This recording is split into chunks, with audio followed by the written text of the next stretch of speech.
하나님의 크신 은혜와 평강이 여러분의 삶과 가정과 모든 계획 속에 풍성하시길 축원합니다.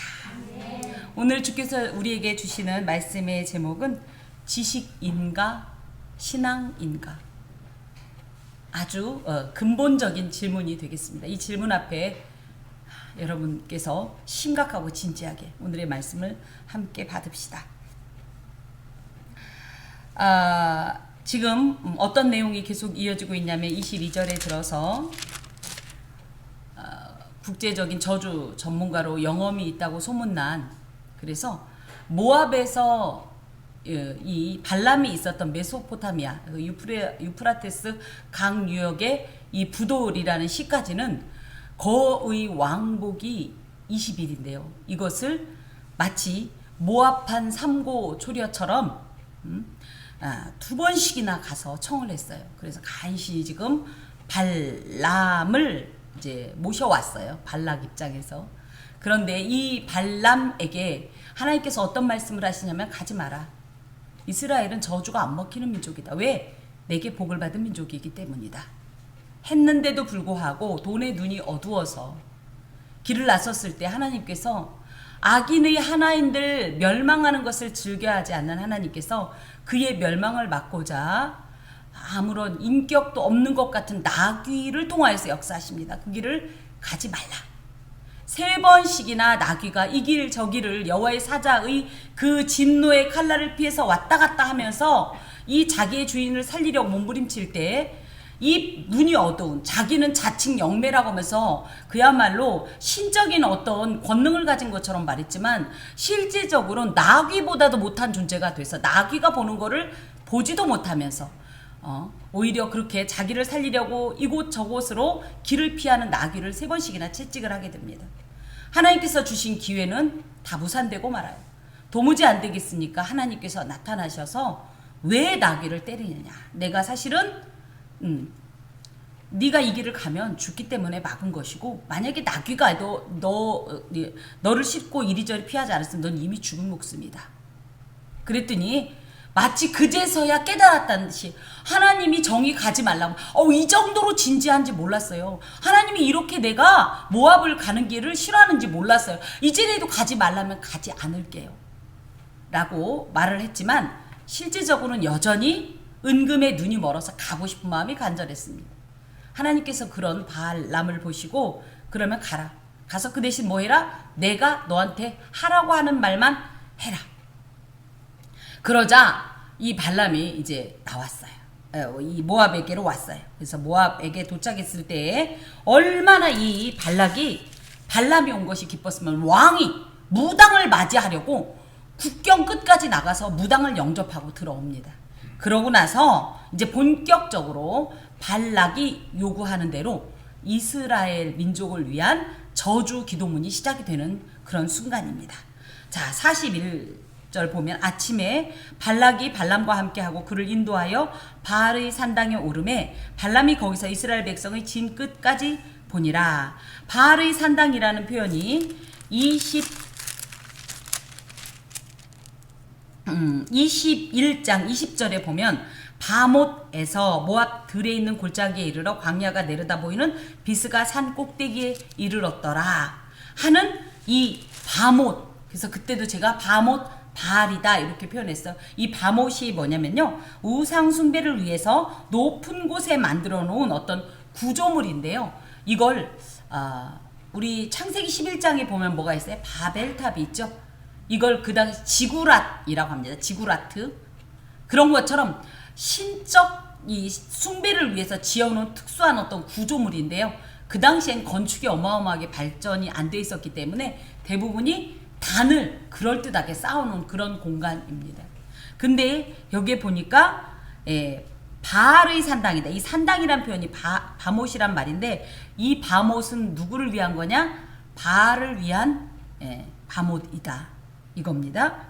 바알은요, 가나안의 주신입니다. 이 가나안의 주신인 바알의 어디로 우리가 무엇으로 연상할 수 있냐면 번개의 신이에요. 번개의 신. 혹시 번개의 신이 누군 줄 아세요? 그리스 로마 신화에서 제우스 신입니다. 그래서 이 바알이 제우스로 계속 이어집니다. 이 신화가. 그리고 제우스의 아내인 헤라는 바알의 아내라고 표현되는 아세라의 그러니까 헤라의 전신이 아세라. 그 다음에 제우스의 전신이 바알이 되겠습니다.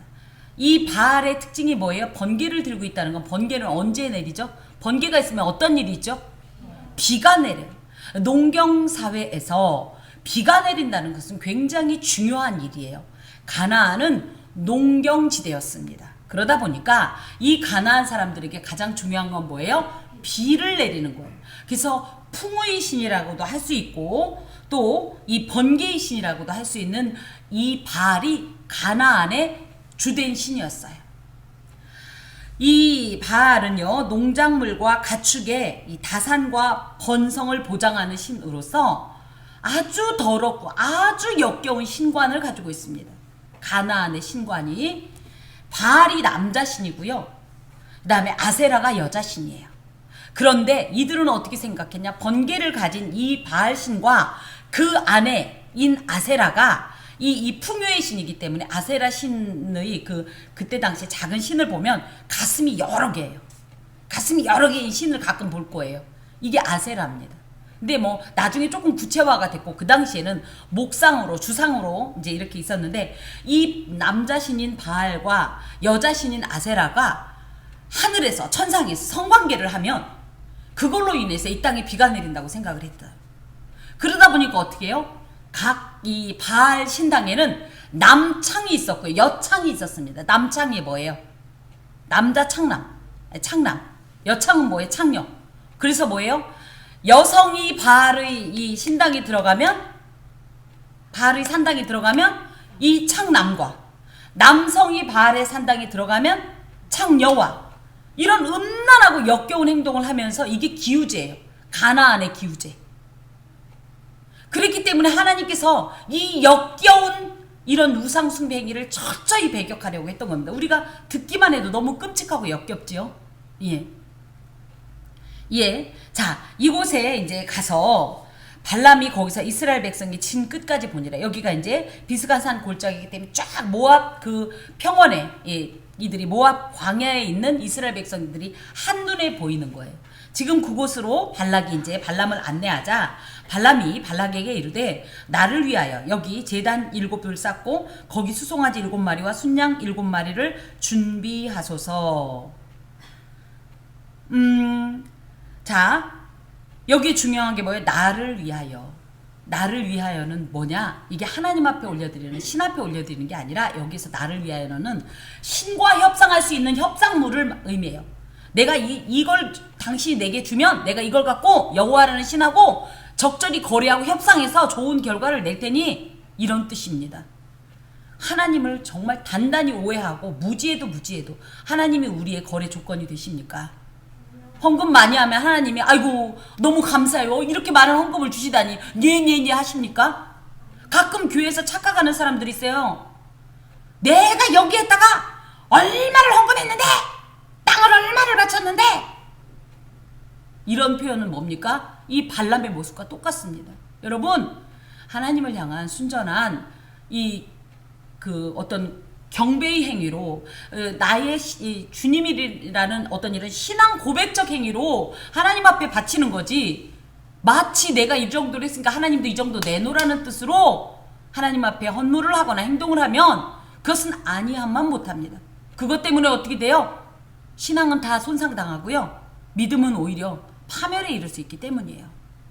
자, 그러면서 제단 7을 쌓고, 여기서도 또 턱 걸리는 거예요. 첫 번째부터. 왜요? 하나님께서는 이렇게 많은 제단을 쌓으라고도 안 했고요. 제단 7을 쌓았다는 것이 굉장히 잘 다듬어진 그럴듯한 어떤 모습을 갖춘 것을 의미하는데요. 하나님께서는 출애굽기 20장 24절에 보면 다듬지 않은 돌로 토단을 쌓으라고 이렇게 말씀하셨어요. 근데 여기는 뭐예요? 7제단. 하여튼 7이라는 숫자가 럭키라는 건 그때나 지금이나 사람들이 괜히, 그래서 마치 굉장히 신에게 정성을 드리는 것 같은 모습을 지금 하고 있는 거죠. 이것은 결코 하나님을 위한 올바른 단이 아닙니다. 특히 일곱이라는 숫자를 우리가 기억해야 되는데, 이스라엘이 하나님께 제사를 드릴 때는요, 복수로 단을 만들지 않아요. 이스라엘이 하나님께 제사를 드릴 때 사용한 단은 모두 한 개로 표현됩니다. 단수로 표현돼요. 예를 들어 엘리야가 바알 이 숭배자들과 갈멜산에서 이 영적 대결을 벌일 때 그곳에서 쌓은 제단은요, 비록 12지파를 상징하는 12개의 돌을 집어넣지만 이걸 단수로 표현합니다. 하나였다. 또 우리가 익히 잘 알고 있는 1000번째로 하나님께 제사를 드렸던 솔로몬의 기브온의 산당도요, 엄청나게 큰 것 같지만 7제단이라고 표현되지 않고 한 단으로 표현됩니다. 그런데 그럼 7단은 어디서 나온 거냐 할 때, 그 당시에 메소포타미아, 이 발람의 활동하던 주요 무대인 메소포타미아 복술가들의 이 특유한 술법이었어요. 그래서 이것이 어디에서 기인되었냐 할 때, 창세기 11장 4절에 보면 바벨탑을 쌓던 모습들이 나옵니다. 여기에서 기인이 된 거예요. 여기서 계속 유래가 돼서 이런 행동들을 하는 거예요. 그리고 이렇게 7개의 단을 쌓고 주술에 의해서, 그러니까 무슨 그걸 뭐라고 주문 뭐라고 웅얼웅얼 해가면서 하는 이런 주술에 의해서 어떤 신과의 접신을 시도했었어요, 이들이. 그러니까 발람이 보고 배운 게 그거니까 하나님도 그런 어떤 존재 중에 하나인 줄 알고 똑같은 방식으로 하나님과의 접신을 시도하는 거예요. 이처럼 이방신에게 제사하는 방법으로 하나님께 제사한다라는 것은 정말로 무지한 행동이고요. 하나님 입장에서 볼 땐 너무 역겹고요. 이 절대자이신 유일하신 하나님의 이 신적 권위를 완전히 바닥에 추락시키는 경망스러운 행동입니다. 이 7단으로 다시 한번 말씀드릴 것 같으면, 우리가 하나님 앞에서 이 정도 했으니까 하나님 뭐 주시오 하는 이 행동들이 다 마치 발람이 단 7개를 쌓은 거와 같은 어떤 의미를 가집니다. 그러므로 마치 하나님과 거래할 수 있는 것처럼 생각을 하면서 내가 많은 걸 드렸으니 다시오, 하나님 이걸 주시오 라고 말할 것 같으면 하나님을 하나님으로 인정하지 않는 거란 얘기지요. 발람은 그동안 이처럼 화려한, 제법 그럴듯한 이런 현란한 제물로 신의 노여움을 달래왔고요. 신과 거래해 왔었어요. 그 습관대로, 그 방식대로 여전히 이 발람은 착각하고 있는 거예요. 뭐예요? 이 정도로 하면 웬만한 신들은 다 나한테 넘어오더라. 그러니까 여호와라는 신도 넘어올 거다. 그러면 내가 이 여호와라는 신이 그동안은 내가 아무것도 안 바쳐서 내 말을 안 들었지만 이렇게 많은 것을 바치니까 여호와라는 신도 내 말을 듣게 돼 있어. 다 넘어오게 돼 있어. 그러면 내가 이스라엘을 저주하고 정말 어마어마한 일확천금을 거두어서 돌아갈 거야. 이런 마음으로 지금 이런 행동을 하고 있는 거죠. 그래서 질문합니다. 혹시 우리도 하나님께 발람처럼 하나님의 뜻이 아닌 내 뜻을 위해, 내 뜻대로 되기 위해서 예배하거나 딜을 하고 있지는 않은죠? 우리의 기도 제목들이 내 뜻을 이루기 위해서 하나님을 사용하려고 하지는 않는지요? 하나님의 능력과 역사는 우리가 어떻게 함에 따라서가 아니라 하나님의 주권적 결정에 의한 것이에요. 결코 인간의 어떠함 때문에 하나님이 움직이지 않습니다. 설령 하나님께서 우리의 기도에 응답하신다고 해도 우리가 무엇을 했기 때문이 아니라, 우리의 어떤 것을 본, 그 진심을 본, 중심을 보신 하나님께서 자발적으로 당신의 의사를 결정하는 거예요. 그래서 행동하시는 건데 우리는 착각한다고요. 내가 이렇게 기도하니까, 내가 40일 동안 굶었으니까, 내가 잠 안 자고 밤을 새웠으니까, 뭐 이런 것들, 내가 아닌 말로 봉투, 이 봉투를 1000개 드렸으니까 하나님이 이번에 내 말 안 들으면 안 되지. 이런 마음으로 하나님과 거래를 하려고 한다면 이것은 정말로 신성모독죄입니다. 저희 교회에 이 봉헌 봉투 중에 특징적인 게 있습니다. 저희 교회는 1000번째 헌금이라는 게 없어요. 저는 신학적으로 그것이 잘못됐다고 생각하기 때문에 절대 그것을 드리지 않습니다. 1000번째 헌금을 드리는 마음이, 하나님 난 당신이 너무 좋아서 1000번, 10,000번, 10,000번을 드려도 아깝지도 않고 너무 행복하고 감사해요 하고 드린다면 저는 1000번째가 아니라 1억 번째라도 드리게 하겠어요. 근데 대부분이 1000번째 하는 마음이 어떤 마음이에요?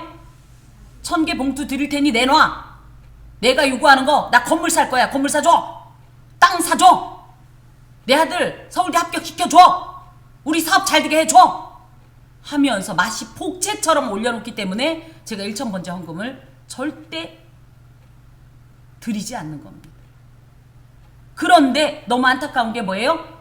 요즘 많은 교회에서 특히 조금 믿는다 하는 사람들이 이 발람의 방식으로 하나님을 농락하고 말이에요. 능멸하고 말이에요. 우리 하나님이 어떤 분이신데 어디서 감히. 하나님은요 우리처럼 적절히 눈을 속인다고 해서 넘어가는 분이 아니에요. 속으시는 분이 아니에요. 하나님은 우리의 중심을 보시는 분이에요. 지금 내 마음이 어떠냐를 보시는 분이에요. 저도 여러분의 이 현재 외모밖에 못 봅니다. 하지만 하나님이 여러분의 지금 속속속 자락자락 한 장 한 장을 다 보고 계세요. 한 호리호리 한 터럭터럭을 다 털면서 보고 계세요. 너 지금 나한테 진심으로 앉아있니? 너 정말 예배하고 있니? 나한테 집중하고 있니? 나를 사랑하고서 지금 예배하는 거니? 이런 질문을 무수히 던지시면서 그런데 강팍하고 묵은 땅인 마음은 어때요? 굳은 마음은 하나님께서 아무리 그런 질문을 던져도 깨지지가 않아요. 반응이 안 돼요. 영적으로 죽은 거예요. 제가 지금 이렇게 목에 핏대를 세우면서 큰 소리로 외치는 것은 제가 단순한 감정에 의해서가 아니라는 사실을 기억하시기 바랍니다. 제가 왕왕 큰 소리로 마구 빠른 소리로 외칠 때는요 저도 왜 이렇게 격앙되는지 잘 모를 때가 있어요. 여러분 정신 똑바로 차리고 예수 믿어야 되고요. 믿으려면 제대로 믿으세요. 믿으려면 제발 한쪽 발 담궜다 꺼냈다 담궜다 냈다 요단강을 건널 것 같으면 진짜 죽기를 각오하고 그냥 죽으면 죽으리라고 들어가야지. 집어넣었더니 아이고 물이 너무 차네 빼고 아이고 물살이 너무 강하네 빼고. 이건 예수 믿는 게 아니에요. 믿으려면 제대로 믿으셔야 돼요. 그리고 이 모습은 마치 뭐와 같아요? 무당들이 귀신들을 재물을 구실로 구슬러서 자신들이 원하는 복을 주게 만드는 어떤 소위 이 주술신앙적 행동이에요. 신앙이라는 표현을 하면 안 되지만 무당들을 생각해 보세요. 무당들이 어떻게 옷을 입고 있습니까? 일단 옷부터 원색으로 그죠? 컬러풀하게 그죠? 그리고 뭐예요? 또 뭐 아주 춤이란 춤은 오두 방정을 떨면서 또 뭐해요? 아니 우리가 언제 맨발 벗고서 작두 타라고 그랬어요? 어떤 무당 보니까 또 죽은 돼지를 등에다 메고서 어우 야 그걸 맨발로 또 막 어우 또 왜 괜히 뭔 뿌리고 막 흔들고 그쵸? 음악들은 또 어때 음악들 그죠? 요즘은 많이 없어졌어요. 제가 처음에 서울 생활할 때만 해도 걸핏하면 양푼 두들기는 소리가 막 났었어요. 못 사는 동네일수록 그런 게 많던데 제가 그런 동네에서 살아서 그랬나 봐요. 이 모든 것은 사람의 이 감각을 마비시켜서 현혹시키려 하는 거고요. 영혼을 도둑질하려고 하는 행동들이에요. 그래서 여러분 절대적으로 보이는 것이 화려하다고 해서 그 중심에 속지 말아야 돼요. 보이는 것은 매우 1차원적인 거고요. 결코 실체도 본질도 아닙니다. 좋아요. 지금 이 발람이 추구하는 것은 뭐냐면 우리 표현을 따지면 하나님하고 기도하겠다고 하는 내용이에요. 아우 기도하는데 제단 7 쌓지 수송아지 7마리 잡지 순양 7마리 잡지 아니 기도하는데 뭘 우리가 소위 말한 뭐예요? 기도하러 가려니까 이것도 해야 되고 저것도 해야 되고 이것도 그거에 진 다 빠져서 오면 할 말도 없어. 너무 진 빠져서. 기도는 하나님과 인간의 의사를 위한 어떤 통로이지 하나님과 딜을 할 수 있는 딜을 하려고 하는 타협의 조건은 아니라는 사실을 반드시 기억하십시다. 하나님은 우리랑 얘기하고 싶은 거예요. 우리의 이야기를 듣고 싶고요. 그 이야기를 통해서 하나님을 몰라서 듣고 싶어요? 우리가 아이들이 학교 갔다 오면 표정이 이러고 오면 어떻게 알고 있어요? 얘 오늘 무슨 일 있었구나. 안 물어봐도 아는데 덮어놓고 그래. 어이구 우리 애기 얼마나 힘들었죠? 이러고 말아요. 주로 뭐라 그러죠? 무슨 일이 있었니? 그죠? 그럼 이렇게 했어. 그러면서 그 끝에 뭐예요? 우왕 하고 울어요. 그쵸? 그럼 우리가 그때서 그랬구나. 이거 얼마나 속상했어. 엄마가 다음에 네 친구가 그러면 떼끼름 해줄 거야. 막 이래가면서 기도도 일종의 그런 내용들이에요. 하나님 다 알고 계시지만 그래도 우리가 하나님 앞에 나와서 이야기를 하고 그걸 또 들으실 하나님 위로해 주시고 그러면서 약속해 주시고 그걸 통해서 우리와 하나님의 관계는 어떻게 돼요? 더욱더 돈독해지고 이것이 기도지. 하나님 내가 한 번, 두 번, 세 번, 네 번, 다섯 번, 여섯 번, 일곱 번, 7은 완전 숫자. 나 일곱 번 기도했으니까 들어줘요. 이런 식의 기도는 굉장히 잘못된 방향이라는 걸 기억하십시다. 자, 그러니까 발락이 발람의 말대로 준비한 후에 이제 발락과 발람이 제단에 수송아지와 순양을 드리니라. 참, 전 이런 면에서 참 한심스러운 게, 야, 일개 영매 앞에 무너지는 왕의 권위 말이야. 이 사람이 지금 누구의 발락이 한 글자만 틀리다고 해갖고 형제가 아니에요. 왕이 무당말 듣고 네 지금 이러고 있는 모습이에요. 국가의 흥망성쇠를 우상 숭배자에게 맡기는 어리석은 모습을 이곳에서 발견합니다. 그런 의미에서 저는 정치적 설교로 오해하지 마세요. 현 정권이 만약에 자꾸만 이런 식으로 우상을 숭배하는 것을 앞세우고 그것이 마치 그냥 누구의 취향인 것처럼 여기면서 그런 쪽으로 국민들을 자꾸 끌고 나간다면 이건 심각한 문제입니다. 영적으로.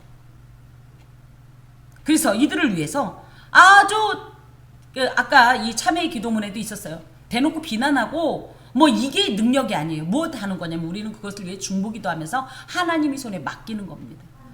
대통령 뽑아놓고 뽑아줬으니까 이제 알아서 하시오. 안 돼요. 안 돼요. 이때부터 본격적으로 더욱더 치열하게 나라와 민족을 위해서 또 우리 손으로 뽑은 이 어떤 리더를 위해서 이 결정을 위해서 이것을 통해서 하나님의 선하신 뜻이 이루어지길 위해 기도해야 합니다. 자, 그랬더니 발락에게 당신의 번제물 곁에 서소서. 왜요? 응답받아 올 테니까 여기 서 있어요.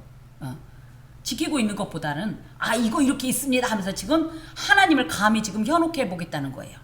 그러면서 나는 저리로 가리이다. 여호와께서 혹시 오셔서 나를 만나시리니 그가 내게 지시하시는 것은 다 당신에게로 알리이다 하고 언덕길로 가니. 그래서 언덕길로 가겠다라는 건데 이 언덕길이라는 말은 무슨 얘기냐면 수아파라는 말로 특별한 어떤 장소를 말해요. 이렇게 특별한 장소를 선택하는 것은 주로 이교의 주술가들이나 또 이런 소위 말하는 이런 우상 숭배자들이 어떤 점괘나 접신을 위해서 사람이 없고 전망이 좋은 산 꼭대기 혹은 폐가나 이런 황폐한 곳을 이런 찾았던 관습에서 나온 거예요. 여전히 발람은 지금 누구의 방식대로? 자기의 방식대로. 하나님을 그냥 그 동네 이스라엘 정도나 다스리는 하나의 지역 신으로 내지는 아주 만만한 분으로 지금 보고 지 방식대로 계속 이 신적 접촉을 시도하고 있는 모습입니다. 장로교 12신조 중에 2조에는 이런 표현이 있습니다. 하나님은 한 분뿐이시니 오직 그만 경배할 것이다.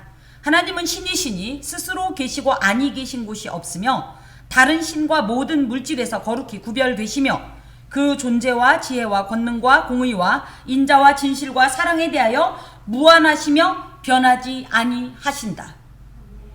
그런데 이 중에서도 특히 뭐요? 하나님은 신이시니 스스로 계시고 아니 계신 곳이 없으며. 그래서 뭡니까? 우리는 아무 데서나 하나님 앞에 기도의 제단을 쌓을 수가 있는 거예요. 아무 곳에서나 하나님을 만날 수가 있는 거예요. 그런데 많은 사람들이 오해하기를 뭐라 그래요? 교회만 가야 기도되고 교회만 가야 기도할 수 있고 그 중에서도 어디 가야 돼? 식당에서 기도하면 안 돼. 유아시설 기도하면 안 돼. 그럼 어디서? 장의자, 이것도 아쉬워. 그래서 저희 어린 시절에는 이 목회자 이외에는 이 단을 못 올라왔었죠. 근데 요즘은 허용이 되니까 뭐라고 해요? 이왕이면 하나님 앞에 더 가까이 그래서 여기 단에서 기도하러 올라오라 그러면 사람들이 막 줄을 서서 올라오는데요. 저는 뒤에서 그럽니다. 이건 무슨 뜻이에요? 하나님 여기 맨 것이에요? 여러분? 하나님 여기서만 지금 철저히 뚫고 계신 거예요? 우리 집엔 안 오셨어요? 화장실에는 안 오세요? 제가 그랬죠? 나이 들수록 하나님이 제일 함께 가장 절실하게 함께 계셔야 할 곳이 어디라고요? 화장실이에요. 거기 쓰러지면 어떡할 거예요? 그죠? 거기만큼 고독하고 거기만큼 소외된 공간이 없는데 거기에 하나님 안 계시면 어쩔 거예요? 그런 어떤 의식을 갖는 것은 지금 발람의 모습과 유사합니다. 자, 그랬는데 4절에 보니까 지금 제가 발람이 하는 행동이 하나님이 기뻐하시고 원하시는 온전한 방법이라고 그랬어요? 아니면 아니라고 그랬어요? 아니라고 그랬으면 하나님이 어떻게 써야 돼요? 원하가 이 기도를 듣지 않고 만나지도 않으셔야 되는데 되게 당황스러운 장면이 나와요. 뭐냐면 하나님이 발람에게 임하시는지라.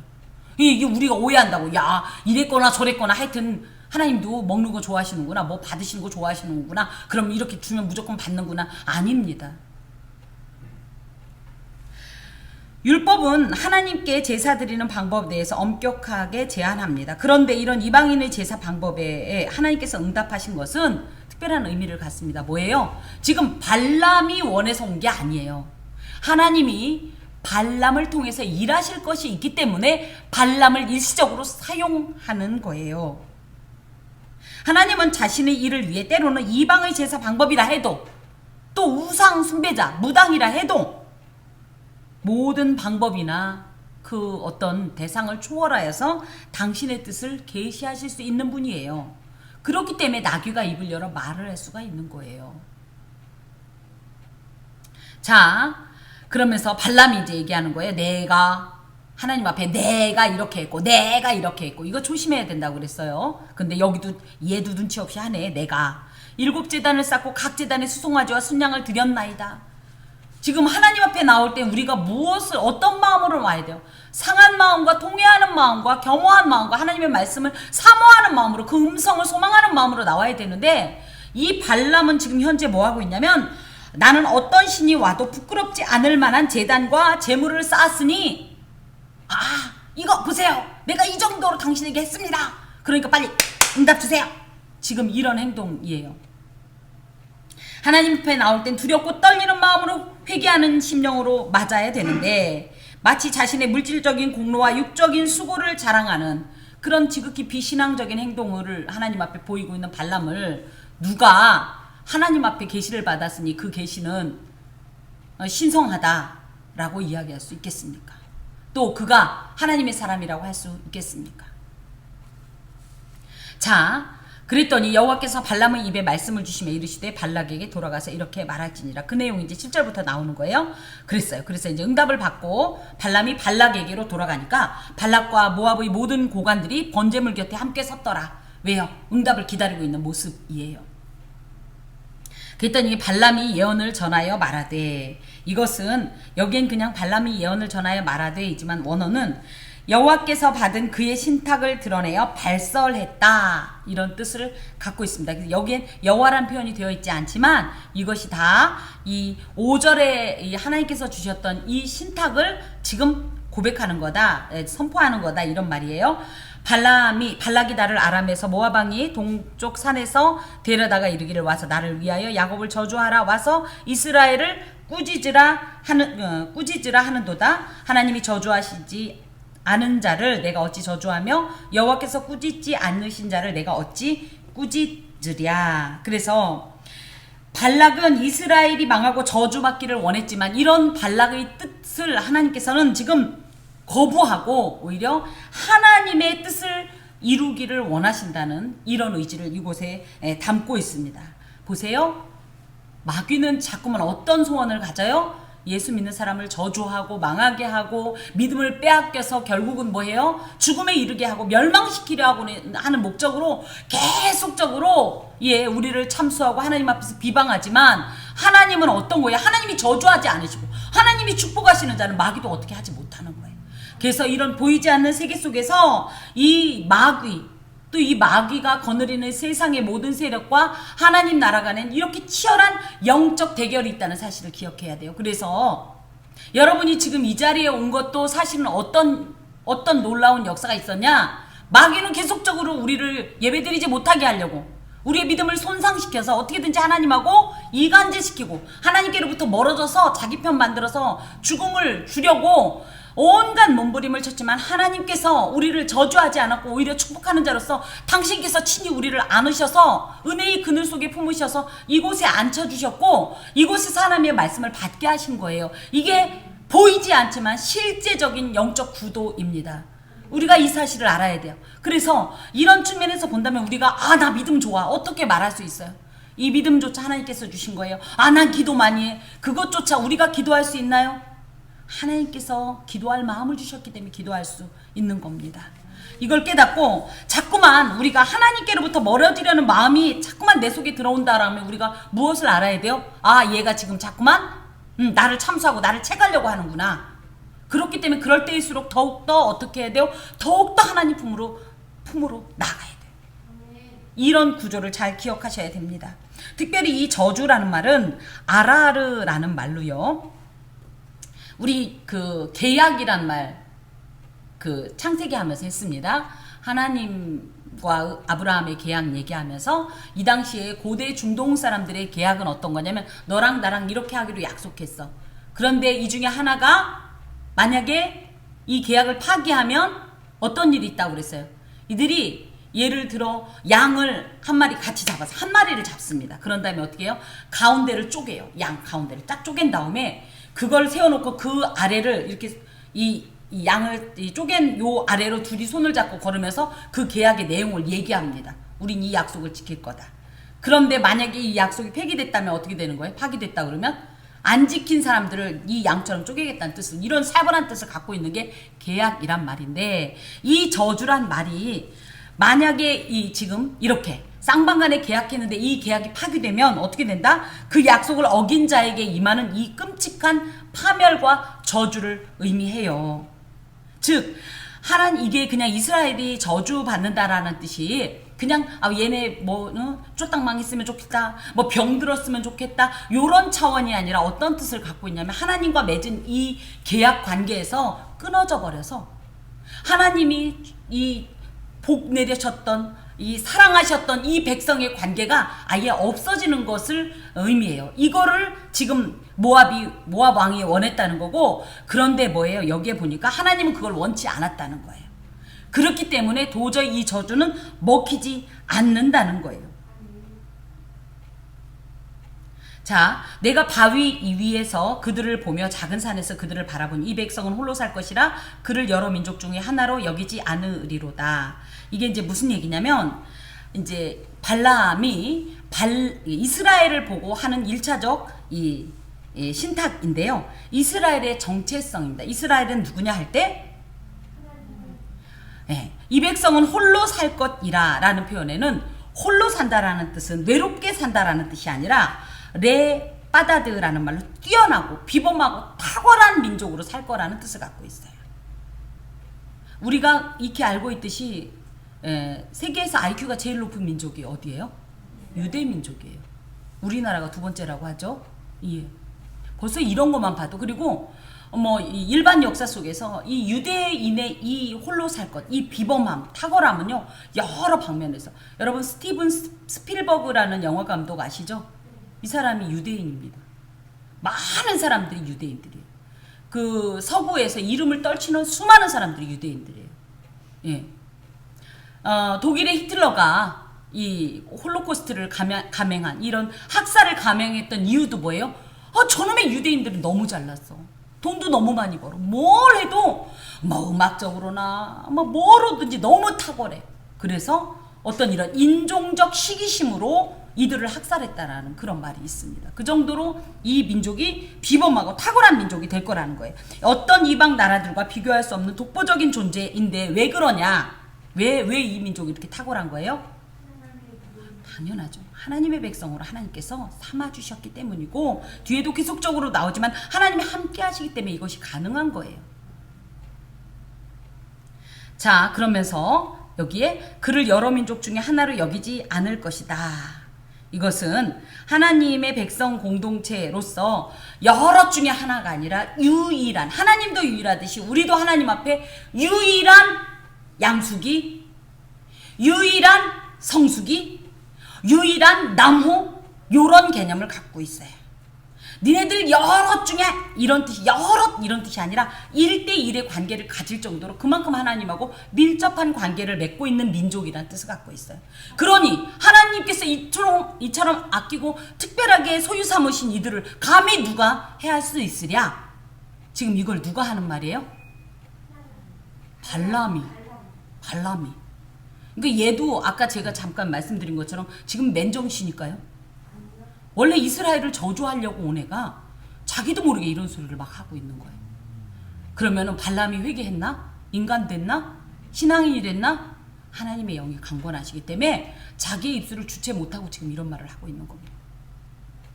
자, 야곱의 티끌을 누가 능히 세며 이스라엘 4분의 1을 누가 능히 셀고, 이게 무슨 얘기냐면, 야, 이스라엘이 얼마나 많이 번성이 됐는지 하나님께서 아브라함과 이삭과 야곱에게 이스라엘이 하늘의 별과 같이 바다의 수많은 모래와 같이 번성하게 할 것이라고 했던 것보다도 더 많이 번성이 돼서 4분의 1만 갖고도, 현재 이 4분의 1만 갖고도 이 수를 셀 수 없을 정도로 많이 복을 받은 민족이다.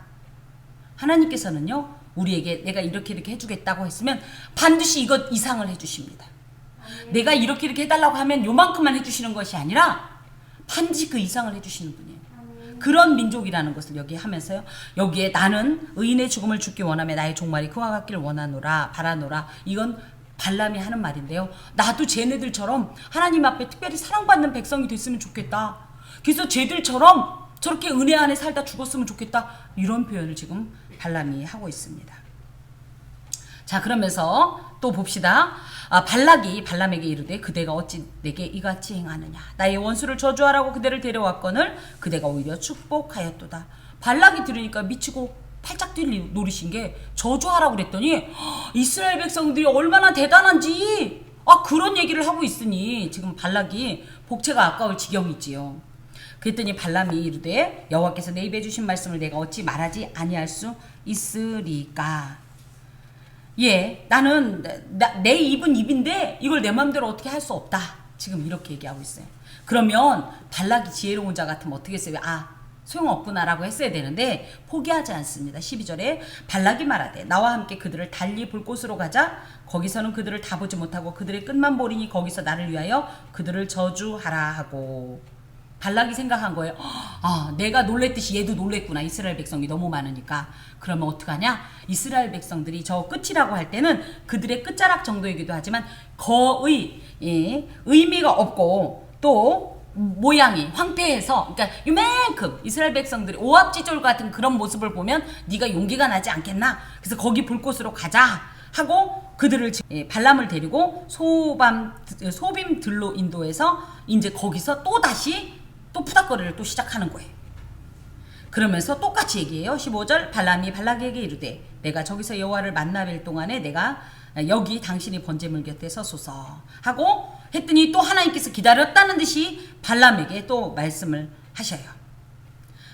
그래서 발람에게 돌아가서 이렇게 말해라. 그래서 또 그 응답을 받고 17절에 보니까 발람이 가서 본즉 발락이 번제물 곁에 서 있고 또 여전히 한 번 실패했는데도 이 사탄은 포기할 줄 모릅니다. 쉽게 물러나지 않아요. 아주 집요하게 이런 저주 신탁을 요구하는 그런 모습입니다. 자, 그랬더니 발람이 예언하여 이르기를 발락이여 일어나 들을지어다 십볼의 아들이여 내게 자세히 들으라. 그러면서 들으라 쉐마 이스라엘이란 표현 알죠? 이게 이 말입니다. 너는 들으라 쉐마. 그 다음에 자세히 들으라. 이거는 아잔이란 말로 둘 다 듣는다는 것이 그냥 이 리스닝 내지는 히어링 정도가 아니라 액팅까지 연결이 돼야 돼요. 진짜로 실제로 그 말을 받았으면 움직여야 돼요. 그대로 행해야 돼요. 이것이 쉐마의 목적인데 아잔이란 말을 더 포함하면서 듣고 순종을 반드시 해야 된다. 내지는 지혜로서 이 말씀을 영접해라. 이런 뜻을 함께 포함합니다. 그러면서 이제 하나님 앞에서 받은 하나님에 관한 이야기를 하고 있는데, 첫 번째, 하나님은 사람이 아니시니 거짓말을 하지 않으신다. 하나님의 이 절대성입니다. 하나님은 사람과 다른 분이라는 거. 그리고 뭐예요? 하나님은 거짓말을 하지 않는다는 것은 우리처럼 이런 거짓말이 아니라 약속을 변개하지 않는다는 거예요. 어떤 약속? 아브라함과 이삭과 야곱을 통해서 이스라엘 백성들을 복된 민족 내 소유로 삼겠다고 했던 이 약속을 절대 폐기하지 않는다는 거예요. 그런 어떤 하나님의 신실하심을 지금 발람이 이야기하고 있습니다. 또 인생이 아니시니 후회가 없으시도다. 인생은 어때요? 인생은 우리는 한 번에 아무리 어른이라고 그래도 늘 실수가 있고요. 인생은 한 번뿐이기 때문에 처음부터 끝까지 늘 실수투성이에요. 그래서 뭐예요? 하다가 이거 잘못됐네 뒤집기도 하고. 그런데 하나님은 그런 분이 아니에요. 그렇기 때문에 하나님은 한 번 하신 약속은 변덕 부리지 않고 반드시 지키시고요. 또 행하신 일에 대해서 후회가 없으세요. 예를 들어 이스라엘 백성을 선택했더니 이스라엘 백성이 하나님의 마음을 흡족하게 합니까? 너무너무 속을 썩이고 정말 그러면 하나님 아우 내가 잘못 생각했네 하지 않는다는 거예요. 후회가 없으신 분이에요. 그 대신 그것 때문에 가슴은 아파요. 그것이 이제 창세기 보면 한탄하셨다라는 표현을 하고 근심하셨다는 표현은 있지만 후회는 하지 않으세요. 하나님께 또 얼마든지 현재의 실패가 아니에요. 하나님께는 얼마든지 재기할 수 있고 회복할 수 있는 능력이 있기 때문입니다. 또 하나님은 어떤 분이냐고 했더니 어찌 그 말씀하신 바를 행하지 않으시며 하신 말씀을 실행하지 않으시랴. 그러면서 하나님은 반드시 약속하신 것을 이행하시는 분이다. 자, 20절 내가 축복할 것을 받았으니 내가 주신 복을 내가 돌이키지 않으리라. 이스라엘 입장에서 이 축복받은 것이 있고 이 축복은 하나님께서 절대 다시 철회하지 않는다는 뜻을 갖고 있어요. 그래서 우리가 하나님께서 한번 내가 너를 사랑한다. 내가 너를 반드시 구원할 것이다. 내가 너를 보호하리라. 이런 말씀을 주셨으면 저번엔 그랬는데 생각 잘못했네. 너 이런 애인지 몰라서 실망이다 얘. 쯧쯧쯧 하면서 팽 돌아서지 않는다는 거예요. 하나님 그 말씀하시면 끝까지 그걸 실행해 주신다는 거예요. 근데 우리는 뭐예요? 우리 마음엔 하나님 저번에 나 사랑하는 것 같더니 이번엔 나 안 사랑하는 것 같아. 그죠? 그래서 우리가 하면서 하나님이 참 그러면 나도 어쩔 수 없죠. 막 이런 행동 하는데 그거는 참 안타까운 게 하나님은 안 그러는데 우리가 우리 마음에 속는 줄로 아세요. 속지 마세요. 그리고 그렇게 자꾸 속임을 우리가 자꾸 속는 걸 보면 마귀가 재미부터 걸핏하면 맨날 이간질합니다. 야 네가 이따위로 예수 믿는데 너 같은 거를 하나님이 사랑하겠어? 야 너 구원도 돼 가짜야. 이렇게 되는 거예요. 그래서 이런 말씀을 굳게 잡아야 돼. 또 야곱의 허물을 보지 아니하시며 이스라엘의 반역을 보지 아니하시는도다. 여호와 그들의 하나님이 그들과 함께 계신 왕을 부르는 소리가 그 중에 있도다. 쭉 나오면서 자 보세요. 야곱의 허물, 이스라엘의 반역이 지금까지 계속 기록되어 왔어요. 근데 하나님은 그때마다 이들에게 진노하시기도 하고 책망하시기도 하고 때로는 징책을 하셨음에도 불구하고 뭐예요? 보지 않으신다는 거는 간과하신다, 덮어버리신다는 뜻을 갖고 있어요. 기억하지 않는다는 거예요. 그 문제가 거기서 해결이 됐으면 이제 거기서 끝나는 거지. 우리는 어때요? 그 문제가 해결이 된데도 자꾸만 우리 기억에 쓸데없는 거 기억나서 막 몇십 년 전 거 다시 끌고 와서 기도하고 계속 이러는데 하나님은 이미 등 뒤에 던져버려서 돌아보지도 않는데 지금 그런 하나님의 속성을 여기에 고백하고 있고요. 자, 여호와 그들의 하나님이 그들과 함께 계신 왕을 부르는 소리가 그 중에 있도다. 여호와 하나님의 이스라엘의 왕이신데요. 여호와는 누구냐면 전쟁의 하나님으로서 전쟁의 하나님이신 만군의 여호와가 그들 가운데 있기 때문에 이들은 반드시 어떻게 한다? 모든 일에 승리한다. 승리하고 나서 뭐한다? 너무 기뻐서 승리의 노래를 이들이 하나님 앞에 올려드린다. 그럴 것이다. 그러고 있고 그럴 것이다 라는 얘기를 여기에 또 예언하고 있습니다. 하나님이 그들을 애굽에서 인도하여 내셨으니 그의 힘이 들소와 같도다. 이스라엘 중에 계신 하나님은요, 어떤 분이냐면 들소처럼 아무런 거침이 없이 소가 화나서 달리면 그 앞을 막을 수 있어요? 예, 특히 들소는 야생 소기 때문에 더욱더 무엇으로도 제어가 안 됩니다. 그 정도로 하나님께서는 용맹스러운 들소의 뿔과 같이 강하고 두려운 존재라는 것을 이곳에 담고 있습니다. 야곱을 해할 점술이 없고 이스라엘을 해할 복술이 없도다. 점술은 나하쉬라는 말로 같은 의미이긴 한데 원어가 좀 달라서 나하쉬라는 말은 자연 현상과 동물과 인간들에게 나타나는 현상을 가지고 미래를 예언하는 거예요. 그래서 뭐 점성술, 그죠? 오늘 아무래도 물이 이러는 거 보니까 무슨 일이 있나 봐요. 그죠? 뭐 그런 거 있잖아요. 뭐 하늘, 그러니까 달이 이런 색깔이 있는 것 보니까 앞으로 이 나라에 뭐가 있겠습니다. 막 이런 게 점술이고요. 복술이라는 말은 캐셈이라는 말로 사람의 마음속에 일어나는 환상을 통해 예언하는 거예요. 그래서 이거는 점술가가 얼마나 그야말로 영적인 어떤 것에 능한가를 의미하는데 이것으로 그러니까 쉽게 말하면 발람은 지금 영험한 무당인데요. 이 무당의 영험한 이걸로 아무리 이 야곱을 저주하려고 해도 먹히지 않는다는 뜻을 갖고 있어요. 왜 그래요? 하나님께 복을 받은 민족이라고 분명히 하나님께서 말씀하셨기 때문입니다. 이때 야곱과 이스라엘에 대하여 논할진대 하나님께서 하신 일이 어찌 그리 크냐 하도다. 그래서 하나님께서 행하신 위대한 일에 대한 감탄. 누가? 발람이. 하나님께서는 우리를 이 보호하시는 것이 어느 정도냐면 열왕기하 6장에 보면요. 게하시가 보지 못했던 일이 있었어요. 뭐냐면 하나님께서 이스라엘을 불말과 불병거로 지키던, 근데 이들은 보지 못했어요. 게하시는 보지 못하고 엘리사만 보는 이런 장면. 그래서 우리의 삶 가운데 우리는 우리 홀로 가는 것 같지만 하나님의 이런 불말과 불병거가, 또 스가랴서 2장에 보면 불성곽이 되어주셨다고 기록되어 있어요. 하나님께서 이런 불성곽으로 우리를 보호하시는데 어떤 점수를 우리를 해할 수 있으며 어떤 사술과 어떤 복술이 우리를 능히 넘어뜨릴 수 있겠습니까? 그래서 오늘의 우리가 존재하는 것은 하나님의 이런 불성곽으로 보호하심의 결과물인 줄 믿고 절대적으로 하나님 앞에 감사해야 합니다. 그리고 어떤 일이 있을 때 기억하세요. 하나님이 불성곽으로 나를 지금 보호하고 계시다. 그러므로 인하여서 나는 어떤 이런 해함도 상함도 입지 않을 수 있다 라는 마음으로 오히려 담대하게 두려움을 이겨내고 하나님만 바라는 믿음의 소유자가 되셔야 하겠습니다. 자, 그러면서 이 백성이 암사자같이 일어나고 수사자같이 일어나서 옮긴 것을 먹으며 죽인 피를 마시기 전에 눕지 아니하리로다. 이것은 일종의 이스라엘의 미래와 같은데요. 마치 암사자처럼 또 수사자처럼 일어났다는 것은, 사자가 이러고 있다 일어나는 건 왜 일어나요? 사냥하려. 사냥이 끝나기 전에는 앉지 않는다는 뜻을 갖고 있어요. 즉 이스라엘 백성들이 지금 가나안 정복을 이루기 전까지는 절대 포기하지도 않고 멈추지도 않고 계속적으로 진군할 것이고 끝내는 뭐 할 거다? 정복할 거다. 지금 이 내용을 담고 있습니다. 여기에는 또 창세기 49장에 보면 유다에 대한 예언이 있어요. 유다의 예언 속에 사자라는 표현이 있는데 이 같은 내용이 들어있는데요. 그 정도로 그래서 이스라엘 백성들이 하나님과 함께하면서 반드시 하나님께서 이루실 이 가나안 정복 전쟁을 완수할 거라는 내용을 이곳에 담고 있습니다. 그랬더니 이제 발락이 들어보니까 전혀 자신의 기대와는 다른 이런 이야기를 하는 거예요. 그랬더니 야, 이제 더 이상 신탁 받지도 말고 하지도 마. 지금 이러면서 또 다른 신탁 금지를 명령하게 되지요.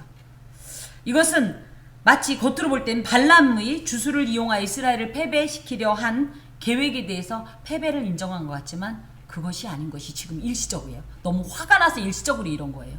왜냐? 뒤에 27절에 보면 야, 다른 데로 가보자 또 시작하거든요. 그럴 때 발람이 얘기합니다. 나도 답답한 거예요. 발람도 왜? 제대로 말해가지고 이번에 정말로 큰 거 하나 건지려고 했는데. 그래서 이스라엘을 제 아무리 저주하려고 해도 하나님의 강권적 섭리를 어쩔 수 없이 축복할 수밖에 없었다라는 변명을 하고 있습니다. 이것이 중요해요.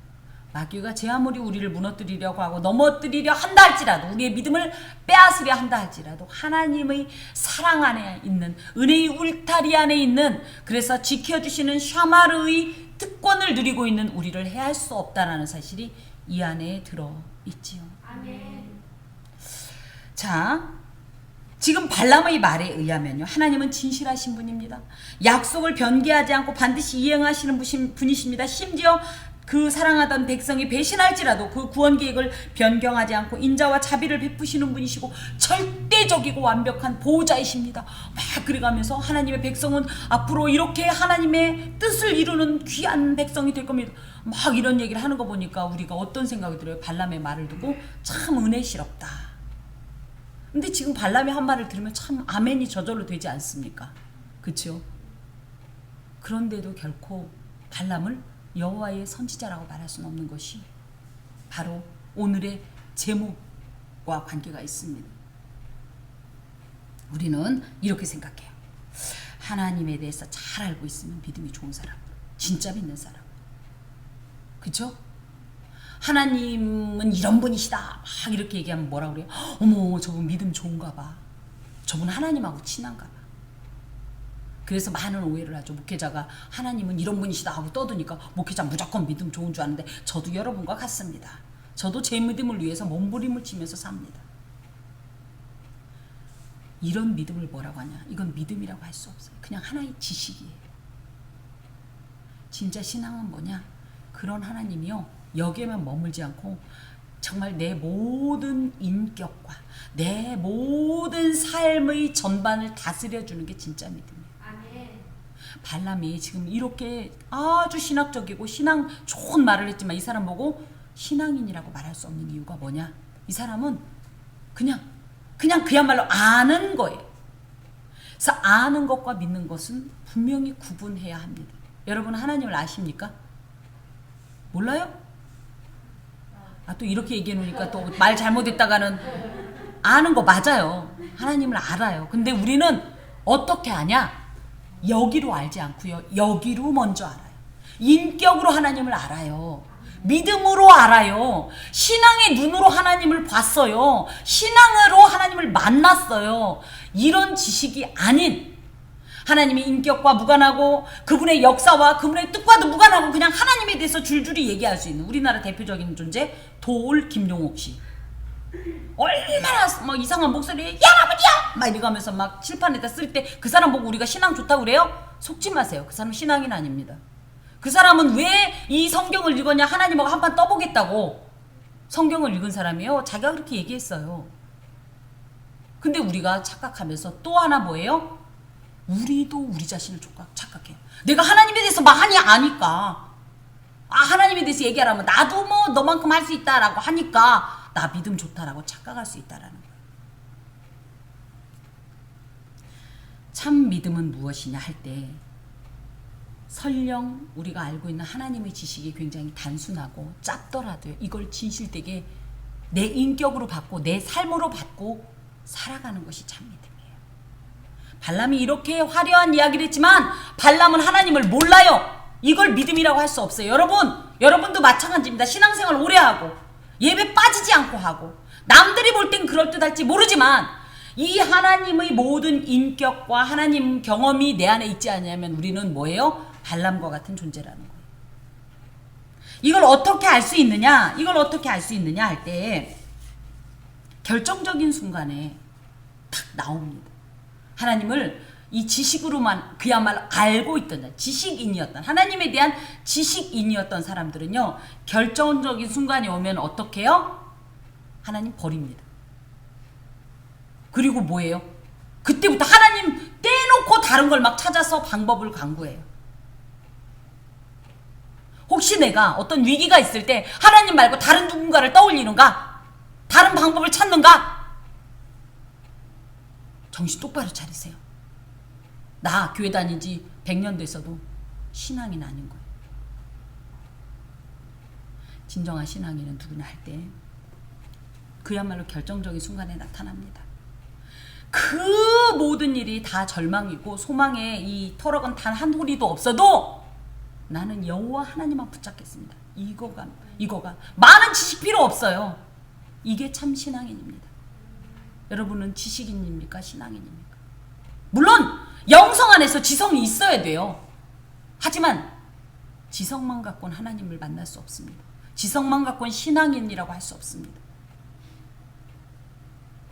여러분이 신앙인이라면 하나님과 관계를 맺으십시오. 우리가 하나님과 관계가 없으면, 지식인은 하나님과 관계에 관심이 없어요. 관계를 맺지 않아요. 하나님과 관계를 맺으십시오. 그래서 그분의 사랑을 느끼십시오. 그분을 신뢰하십시오. 그분을 믿으십시오. 의지하십시오. 그리고 그분을 소망하십시오. 잘못된 게 있을 땐 인격적인 하나님과의 관계 안에서 혼날 것을 각오하고 회개하십시오. 또 사랑이 필요할 때, 위로가 필요할 땐 가서 하나님께 요청하십시오. 나 좀 안아주세요. 사랑해주세요. 하나님을 거래의 조건으로 생각하고 나 필요할 때면 쪼르륵 달려가서 뭐 좀 하나 얻어갈까, 이런 제 태도로 살아간다면 우리는 신앙인이 아닙니다. 하나님께서는 신앙을 원하십니다. 영성 안에, 설령 우리가 지성이 필요한다 할지라도 영성 안에 있는 지성이입니다. 지성이 영성을 대신할 수는 없습니다. 여러분은 지식인입니까? 신앙인입니까? 여러분 안에 있는 그 어떤 것은, 하나님에 관한 그 어떤 것은 지식입니까? 신앙입니까? 기도하겠습니다. 하나님, 믿음을 주옵소서. 믿음을 주옵소서. 진실한 그리고 하나님을 향한 진심을 주옵소서. 참으로 믿는 자 되게 하여 주옵소서. 예수 그리스도의 이름으로 기도합니다. 아멘.